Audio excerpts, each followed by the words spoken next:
Hello, and welcome to another episode of Medicine 3.0 presented by Bionic Health. Today, Dr. Catherine Isaac and I will be talking through the sleep module so that you can get a little bit of insight of what to expect and the components that are involved with it. Dr. Isaac, awesome to have you here again today. Yes, I love to talk to one of my favorite bionic advisors. Thank you. You have so many to choose from here. All right, so let's just kick it off right away. What are some of your favorite components of the sleep module, and why would you encourage someone to participate in this? Sure. Well, I love the sleep module because I find it to be very comprehensive. And I think it's important to address the issue of sleep because it's an area that people get quite concerned about. And they can feel a lot of like trepidation and anxiety around their sleep habits. So it's important to have good sleep hygiene and to get good quality sleep for your health. But I think we also want to temper that with have a good understanding of the risks associated of not sleeping well versus the risks associated with, diabetes or having like uncontrolled high blood pressure. So we want to put things into perspective, meaning that it's important. There are good strategies out there to address it and to understand what's impeding good quality sleep. But it's also in terms of thinking about it compared to these other risk factors, it's not immediately life-threatening in that way. So I hope that was clear. But what I like about our sleep module is that we think about sleep hygiene from the perspective of what the person is experiencing, meaning we do a sleep diary. And so the member will record what they're doing in the morning, what they're doing throughout the day, what happens before bedtime, and to their best of their ability, report that information, which actually provides a lot of insight. So that's number one. Complementary to that, we also use wearable data. So a person might have a Whoop or an Aura, or they might be using their Apple Watch to collect this data. Garmin is another one, and that wearable data is getting directly collected and updated in our electronic medical record. And that provides some important information about different wearable targets. And then we compare that sleep diary information with the wearable data. So that's one, or I should say two essential components of our sleep module. In addition to that, we're doing an extensive history right now. Our bionic advisors are taking an extensive history around what's happening throughout the day, what's happening around sleep. And we do some important surveys like assessing stress levels, assessing any symptoms of depression that could be contributing, looking for symptoms and signs of sleep apnea that might warrant additional testing, and also doing a chronotype evaluation, which is a simple, short survey that assesses whether you're more of a morning person, midday person, or a nighttime person, which is quite helpful when we're thinking about sleep hygiene strategies. So we have an intensive history evaluation that we do. We do these important surveys. We do sleep diary data and wearable data. So that sounds like a lot already. But in addition to that, we have some additional components that we're testing. We do some lab tests. We look at thyroid function, basic metabolic panel. For women, we test progesterone levels. And then we also do serum cortisol levels, and that's an AM cortisol. And then we also do a salivary cortisol test, which is separate from the blood testing. And that is an interesting test that we ask members to do, in the sense that you have to collect your own saliva over the course of the day. And we look at the diurnal variation of cortisol in your body throughout the day. And diurnal means the variation between the morning and the evening. So typically a person has a high level of cortisol. It spikes in the morning and then it trends down over the course of the day, and it makes this nice curve. And so when we do these salivary cortisol tests, we're looking to see if your levels are within the expected curve. Amazing. Thank you for that detailed review of the steps that members will go through. Can you tell us a little bit more about, let's start with the cortisol, since we just reviewed that. Mhm. So, what specifically are you looking for a normal difference between the morning and the evening? And what are some causes that might cause a higher level that could be, I'm assuming the higher levels are impacting the sleep, right? Um, Yes. so, what might be some lifestyle or situational things that are causing those higher levels that might impact sleep as well? Sure. So, one of the things we're looking for, we're expecting that morning spike. And if people do not have a typical morning spike, if it's low, then that requires further evaluation. So we want to certainly make sure they're not having any symptoms or signs of adrenal insufficiency, which is a more significant clinical diagnosis, which you diagnose with, different blood tests. Um, but it also could be kind of a sign of burnout. So if someone's been in high stress situations, particularly chronically, they may not have as much of a peak in the morning, which could lead them to feel tired in the morning. In terms of evening, sometimes you can see higher levels of cortisol in the evening, which also could be attributed to a higher stress state. So it's almost the opposite of burnout in the sense that that person is still hyper vigilant in the evening and not able to calm down. And that can make it difficult to fall asleep. You're not really winding down. So that's another abnormal finding that we can note for our members. Patients who have depression can also have abnormal salivary cortisol levels that may be lower than expected as well. And so it's not that the cortisol levels are necessarily the issue, the core issue. They may be a reflection of the fact that the person is experiencing depression. Can you walk us through some of the labs that you mentioned? What specifically are you looking at, and what are some of the indications you might find? Sure. So, certainly, if we have a member who's telling us that they're really tired, they're waking up and not feeling refreshed, that could also be due to hypothyroidism, which means you don't have enough thyroid hormone circulating.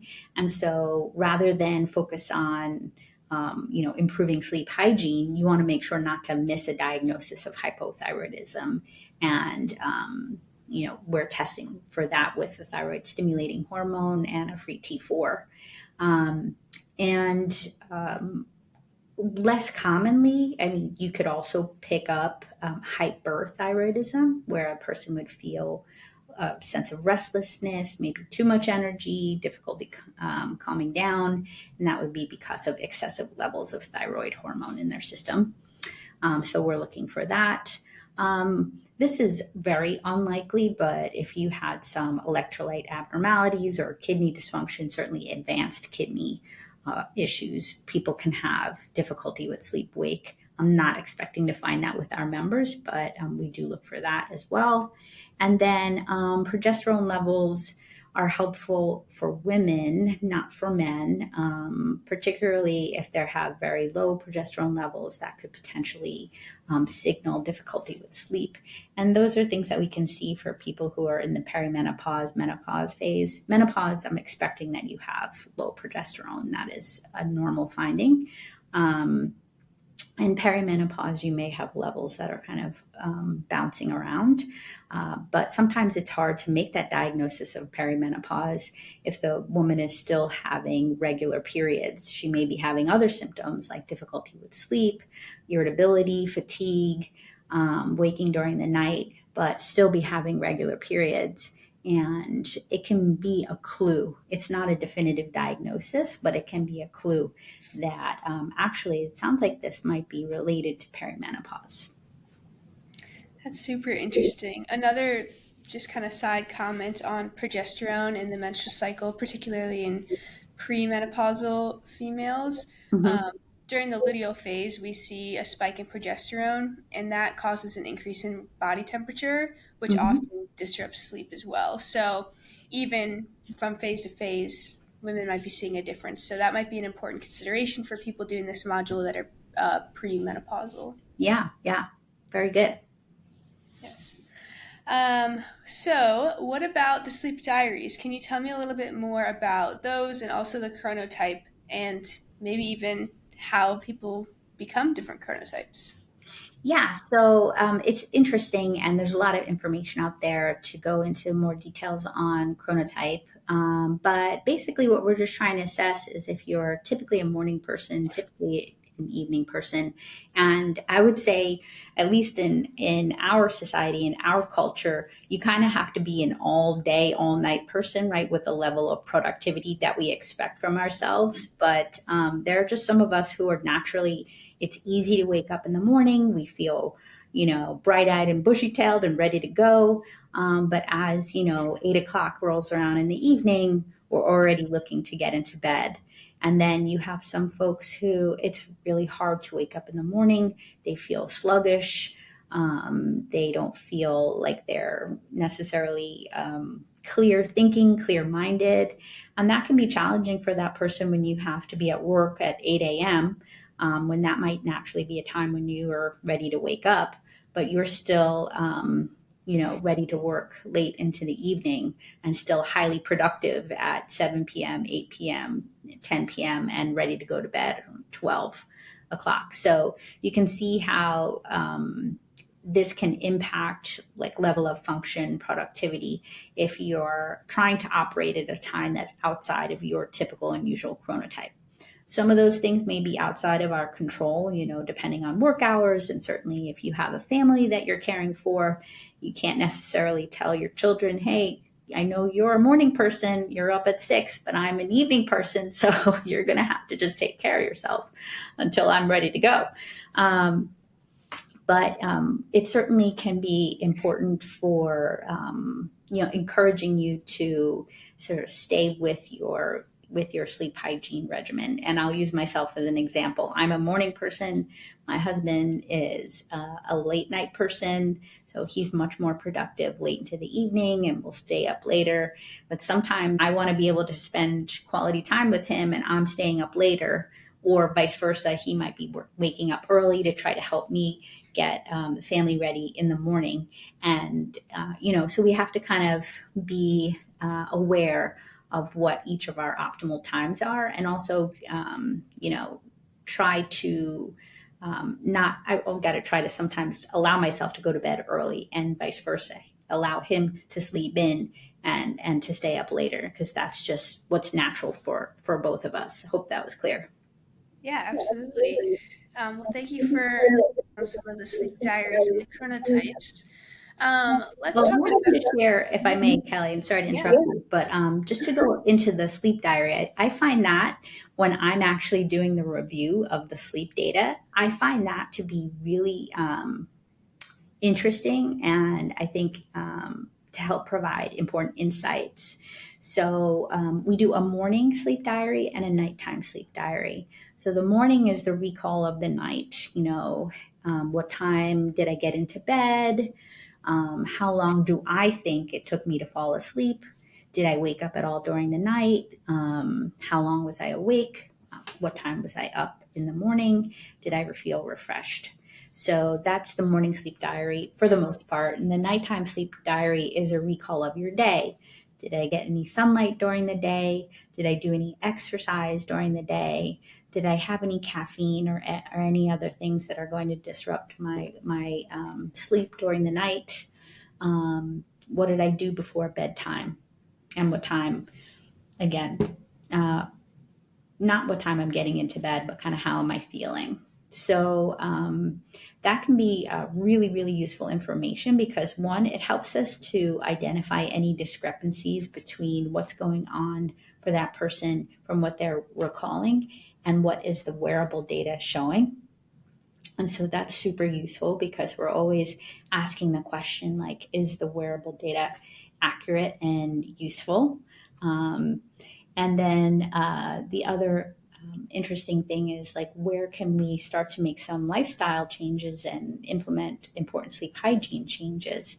So if that person's having a lot of caffeine, or if they're having alcohol or marijuana, which can disrupt sleep, then we want to know about that. And we want to see, okay, well, it looks like, you had 2 drinks on this night. You woke up multiple times during the night and you felt groggy in the morning. And then here you had some nights where you didn't have alcohol and that didn't occur. So that's like a clear example of how something that we're doing during the day may be impacting our nighttime sleep and recovery. Other information that's interesting is, again, like, how did exercise impact you? Oftentimes, it's not true always, but oftentimes if a person is exercising, they tend to feel more tired in the evening and feel more ready to fall asleep. And then lastly, I also think it's super interesting to hear about what a person is doing before bedtime. And it's quite interesting what people are using to wind down. And I would say a lot of people, not everyone, but a lot of people use scrolling on their phone or something like that as wind down time. And I actually wouldn't qualify that as being super relaxing. I think it may be a useful distraction if there are like stressful things on your mind and it can be hard to stop thinking about them. I think using social media or television can be a helpful distractor to say, okay, this feels overwhelming. I can't keep my attention focused on this overwhelming problem right now. So this helps me to shift my attention to something else. It doesn't necessarily promote relaxation. I also think it's important to think about what is the content I'm looking at. So, like, if you're watching something on true crime, which was, my mom used to love to watch like crime shows right before bedtime, and I would say, like, how could you possibly sleep? This is not relaxing. Because that was how I responded to something like that. But just in general, it's not really facilitating relaxation. So, gathering that information in the sleep diary is useful, and to say, like, okay, well, this is what I'm noticing the pattern is before bedtime. Let's talk about other ways to facilitate sleep. One of the things that we know is that I think Matt Walker says you have to cool down to calm down and warm up to wake up.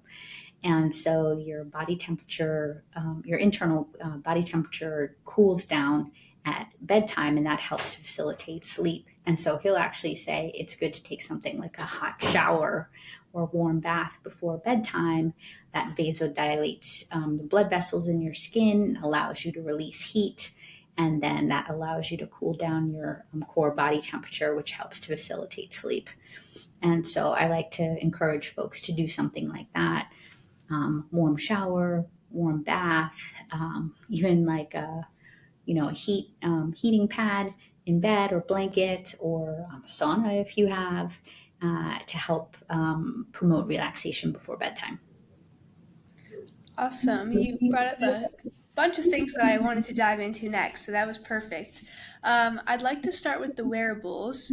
What Mhm. are some of the biggest discrepancies that you see with the wearables? And of course, there's multiple different ones, and they often have different proprietary um, equations to calculate things. So, what are some of the biggest issues or differences that you see between those and the sleep diary?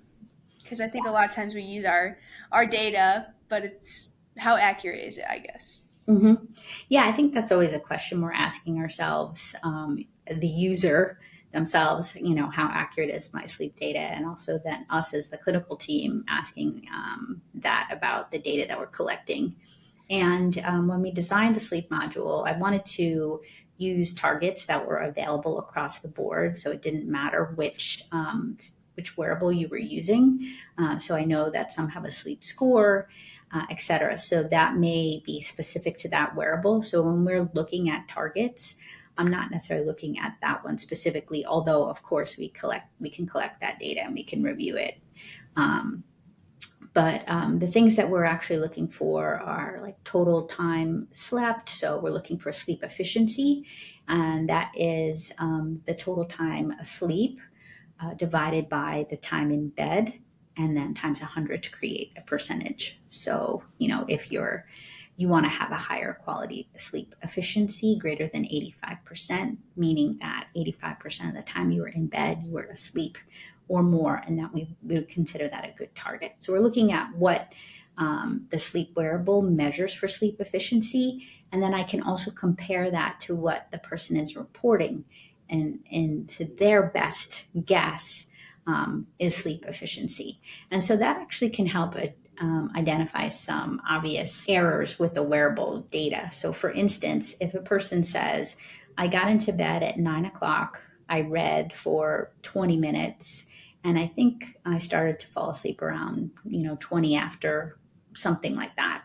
But if I look at their wearable data and it says, in bed at 9, asleep at 9:05, I'm less likely to trust that data if that person's recalling, I read for 20 minutes. I know I read. I looked at the clock at 9:20.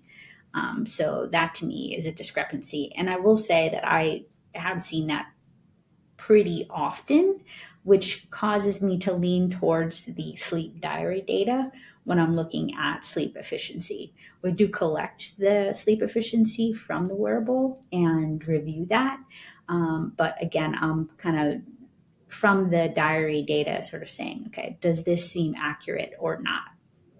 Which I think is quite useful. I think it's good for people to know in general. It's good for the member to know, because they may be relying quite heavily on what their wearable data is telling them. And so when they see this discrepancy between the wearable and what they're actually reporting, that is, I think, a useful piece of information for them to have. Because sometimes we can get overly focused on what the wearable is telling us. And, we can get overly focused on what is our score in the morning. And to me, it's much more useful to ask, the member to ask themselves, how am I feeling? Like, I don't want my wearable data to tell me how to feel. And I recall another interesting study that I heard about, where they had put people in a room without clocks, and they allowed some to sleep for 4 hours and some to sleep to 8. And I'm not going to get the details of this accurate. So if we want accurate details on the study, we can find the study and pull it up. But basically, what they did was they blinded the participants to how much they slept. And they told one group that they had 8 hours of sleep, and the other group that they told had 4. But so people who slept 4 hours but told they slept 8, reported feeling very refreshed and feeling good and feeling able to focus, and vice versa. People who slept 8 but told they slept 4 reported feeling really tired and sluggish and like they couldn't concentrate. So I think that's really interesting. If you're looking to your wearable to tell you how you feel, it may or may not be accurate. And so you don't want to hang your hat on that and decide how you're going to go about your day based on what that data is telling you. And I think just to extrapolate even one step further than that, is I even kind of have that dialogue with myself depending on how much I slept the night before. So I might hear myself sort of forecasting, oh, I'm going to have a hard day. In fact, case in point, last night, I woke up at 5 a.m. I could have slept another hour and a half, even 2 hours if I wanted to, just coincidentally last night. But I woke up at 5 a.m. and I was up. And, I had that internal dialogue of, oh, I'm up 2 hours earlier than I planned on. I went to bed late. I was watching a movie in bed. I did not have good sleep hygiene. I was watching a action flick. And then I said, oh, I'm probably going to feel tired. I'm probably not going to have as good of a day as I could have if I had slept longer. And I kind of paused on that thought and said, okay, well, that is one possibility, or I might feel good. So it's interesting just how suggestible we can be. And yeah, I think it's just important to share that example. That's super interesting. I know that occasionally we'll come across some people that might say, "Oh, I only need 5 or 6 hours of sleep a night, and I'm good," and it tends to be the case for them. But it sounds like maybe our own influence might be impacting that, because, of course, long term, it's not optimal. And I had someone refer to sleep as low hanging fruit, and I think it's totally accurate, especially for recovery from exercise. So let's talk a little bit about some of the chronic negative impacts of a lack of sleep? Mm-hmm. And maybe also, can you sprinkle in like what is optimal, and are there differences between different stages of life, and also between males and females? Oh, those are such great questions. I'll share the information that I know. So optimally, we're trying to aim for 7 to 8 hours per night. Too little sleep is not good. Too much sleep is not good either. Now, I'd like to stipulate that when I say that, I'm not talking about on a night to night basis. And this is really important because I think when people are interested in optimizing their sleep, they'll hear that information out there and say, like, oh, too little's not, too much is not good. Okay, well, I have to make sure that I get between my 7 to 8 hours. And you're going to have nights where you have 4 or 5 hours, and then maybe you'll have that day where you're actually able to sleep, longer, and you have a 9 hour night, and that's okay. What we're talking about when we say too little or too much is no good, we're talking about like prolonged phases of sleep deprivation or prolonged excessive sleep. So do not worry if you're having some nights here or there that are less than what is ideal. When they talk about mortality data and people who sleep like 5 hours a night or less, uh, they're looking at years of chronic sleep deprivation. They're not saying that if you sleep like that for a few weeks, your risk of death is dramatically higher. So the studies that I've seen are looking at chronic sleep deprivation over years of time. So I think just in general, that's important to understand because again, you're going to have phases in life and stressors that come up, and maybe you have a young one at home, or maybe you have someone who's ill, and it's going to disrupt your sleep cycle. And just understand that to the best of your ability, you want to kind of correct for that when you can. But so that gives you an idea of kind of what we're aiming for ideally for sleep. Um, in terms of differences over the course of life, I mean, certainly I started to mention a bit about perimenopause and menopause can be a time of sleep disruption and sleep change for women specifically. So you have changes in a variety of hormone levels. I mentioned progesterone. You have other changes in neurosteroids that are beyond kind of my in-depth understanding, so I won't try to explain it. But because of that, people who didn't have sleep disruption before begin to have wake ups during the night.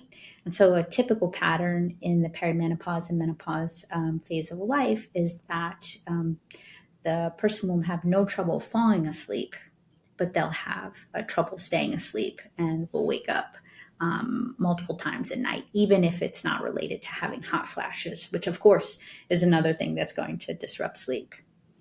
Another interesting thing in terms of phases of life, I believe that melatonin levels decline with age.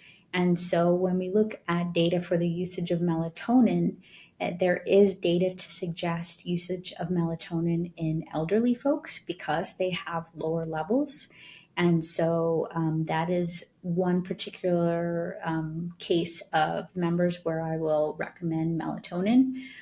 Other times that I recommend melatonin are for like people who are shift workers who are maybe, coming off night shifts, or when you travel, it can be helpful for that.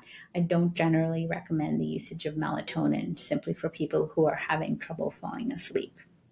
And I will also say that the dosages that you find in the over the counter supplements are much higher than what is necessary. And also, they're not, because it's not prescription, they're not controlled. And therefore, there can be a lot of variability in what is actually contained in the supplement. So, if you're purchasing 3 milligram or 5 milligram tablets or gummies of melatonin, it may actually contain higher doses of that. And there was a study that came out looking at um, supplements for pediatrics for children, and they found that they actually had I want to say it was like 10 times as much melatonin than what was reported on the bottle. And I can go back and double check my number on that. But certainly, you want to be cautious as a parent when you're giving your kids over the counter supplements. While we're Yeah, talking about go ahead. supplements, um, could you talk a little bit more? Well, this isn't really a supplement, but a lot of people, I know you mentioned THC and the impact on the sleep architecture and even potentially sleep quality. Mhm. But there are gummies out there that are designed to help with sleep. And can you talk a little bit more about the impact that on from those on sleep? That's a good question. When you're talking about, are you talking about like ashwagandha? I imagine that's a common Okay. one that is Or being CBD used. gummies that don't have the THC, do those have a separate impact? Yeah, that's a great question, Kelly. I find that super interesting. So, CBD may actually reduce core body temperature, which could facilitate sleep onset, but it hasn't been studied enough. So, we have insufficient data on that. And we don't know about its impact on sleep architecture. And so, I'm kind of a stickler for that. I find that to be fascinating to understand how things impact sleep architecture. And so I discourage the use of things that we know definitely impair REM sleep. So alcohol and THC, we know impact REM sleep. And that's also, again, you were kind of asking about differences in sexes, if there's a difference for sleep. One thing we do know is that during REM sleep, that's when you have testosterone production. So, if we have a member who is male and is concerned about energy level and is concerned about testosterone, and that's certainly one thing I'm asking about when I am, you know, going through the history with them and thinking about kind of therapeutic changes that we can make to their lifestyle and such. The other question, just in back to supplements. So ashwagandha is a common supplement that you see, and you see it in beverages now and everything. And what we do know is that it can actually help to reduce cortisol levels and has anxiety reducing properties. So it can be beneficial for sleep. It can help with sleep latency, which is how long it takes you to fall asleep. So, ashwagandha can be dosed twice a day. I'll often start with it in the evening to see if that is sufficient. And then, if that's not sufficient, then dose it twice a day and see if that can be helpful for a person. One thing, again, ashwagandha is a supplement, so it's not regulated. So, you want to try to find a reputable company that you're purchasing it from so that it most likely contains what it says that it contains on the bottle. And yeah, so I think that's important. There have been some rare case reports with ashwagandha for liver injury. And that's just a good reminder that whether something is a prescription medication or whether something is over the counter medication or an over the counter supplement or herb, if these things are biologically active in any way, you have to think about how it's metabolized and cleared from the body. And because of that, there's the potential for liver or kidney injury. And I think ashwagandha can be very useful, but I just don't like to use things willy nilly. You always want to remember that there's risks and benefits with everything. Um, Last supplement we should probably chat about is magnesium glycinate. That's become a Mhm. pretty popular supplement to take for sleep. Can you talk about that? And do we see that to be a positive effect, or is it more Uh, placebo? Yeah, that's actually a great question. So there are different formulations of magnesium that are available, and that can be quite confusing. So there's magnesium oxide, magnesium glycinate, magnesium citrate, and magnesium threonate. And the one that I recommend for sleep is actually magnesium threonate because out of all of the different formulations of magnesium, magnesium threonate is the only one that crosses the blood brain barrier. So if we're using it as a supplement to promote sleep and relaxation, it makes sense that we're going to want the one that actually gets to where you want it to have activity. So I have had members say that they've had benefits with like magnesium glycinate, for instance, for sleep. And whether or not that's placebo effect or if the mag glycinate is actually, impacting their sleep, I'm not sure. So again, I preferentially use the magnesium threonate. But in terms of supplements, when we're talking about supplements for sleep, I would say I have a low threshold for using magnesium because in general, it's pretty safe. So I think it's a good one to try. I do want to give a quick shout out to creatine. It has been found in research that during sleep deprivation, supplementing with creatine can help improve cognitive performance and kind of reverse those effects from sleep deprivation. So, for example, traveling jet lagged internationally or something like that would be a good time if you're not already taking it all the time. I'm not saying take it just once in a while. Of course, there's plenty of other benefits, but that's some recent research that's come out about creatine. So That's great. I love that. I love that you remind me about creatine because I'm like, oh, I forgot to take my creatine. Got to make that regular. Another thing that's interesting I wanted to mention was omega-3 fatty acids because if you have low levels of omega-3 fatty acids, that has actually been shown to reduce nighttime melatonin secretion. Now, I think we don't necessarily have that data that shows if you take more omega 3s that improves melatonin secretion or improves sleep. I think that those subsequent studies are not necessarily out there, and I can actually do the research because I haven't searched for them, but just not to my knowledge. But I am a fan of omega 3s in general. The diet in the United States is pretty low in fish in general, and so most of us have quite low omega-3 fatty acids. With our vascular module, we test omega-3 index, and so we can actually test to see how that is looking. But yeah, so that is another thing that I like to supplement. amazing. Well, thank you for all of those great insights. Do you have any closing thoughts or remarks or things that you wanted to chat about that we may have missed? I think I would say, like, if someone's questioning if they should do the sleep module or not, certainly you just want to reach out and chat with us about it. Um, I think that anytime you do a review of your sort of health habits, that is useful. Again, I think it's important because it helps us make use of the wearable data, but not to overly focus on that as the most important data to reflect on how someone is doing. And I think, yeah, we get some really good actionable insights for people when they do complete the sleep module. I actually thought of one more question. Mm-hmm. It's just about caffeine and potentially nicotine as well. Mm-hmm. What do you see, or what levels of caffeine would someone be kind of concerned about for impacting sleep? What time should people ideally stop drinking caffeine? And then nutritionally, do you ever check in on that in the sleep module to see if maybe it's underfueling throughout the day that's causing this, and then people continue to have more caffeine, which then creates a vicious cycle of sleep deprivation potentially. So, what are your findings with that? Yeah, that's a great question.